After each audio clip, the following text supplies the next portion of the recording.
Okay, film, Gregg, Braden interview, take one.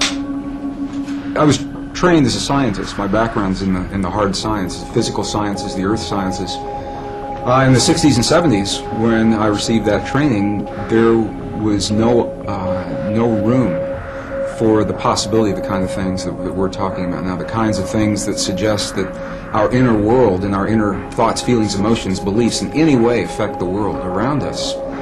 And it was through direct experience. What I began to understand was that this is the great secret that everyone knows except us in the West. Almost any other culture that we go to, from the monasteries in Egypt and Tibet and India into Bolivia and Peru, the indigenous traditions, little villages in the Andes Mountains, they all know that there is this experience that we can have inside of our bodies that affects our world in some way, and our science simply has not allowed for that historically. Well, I was trained as a scientist, and I was trained to look in the world around me for my answers, so I began to go to these places.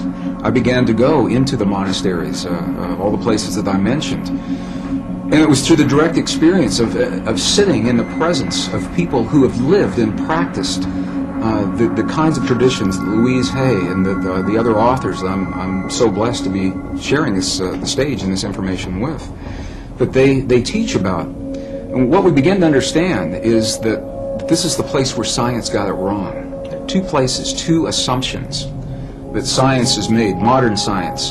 And they're coming full circle and correcting that now. But the first one is that the space that we believe is empty is not really so empty. It's full of a living essence, of a living material that we're only beginning to understand, number one. And number two, the fact, and it is a fact now, that we may have experiences inside of our bodies that influence the world beyond our bodies through the conduit of what's in this space. So it was in going into the monasteries and the nunneries and speaking with the indigenous people, looking at them eye to eye, heart to heart, God to God, and I could say to these people, when you just performed that miracle, when you just performed that miraculous healing, what is it that you did inside of your body to make that happen? And if I didn't understand what they told me, I'd ask them again and again and again through the translators until I understood that they were creating an experience, producing an effect inside of their bodies that my science never told me was possible or existed. And that was the path that led me. I just want to emphasize, science is good. And I believe our science is good and served us well. It simply is incomplete.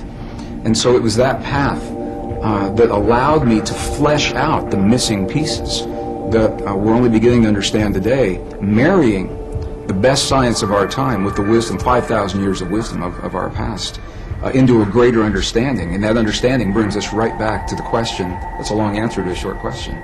But it brings us back to where we're only now beginning to understand that there is something that we can do in our lives that influence not only the physical body, ours and those of other people around us, but literally influence the physical reality of our world, and that changes everything. It changes everything that we in the West believe about ourselves. So as a scientist, I've also come to understand this is a very different way for many people to think about themselves and their world.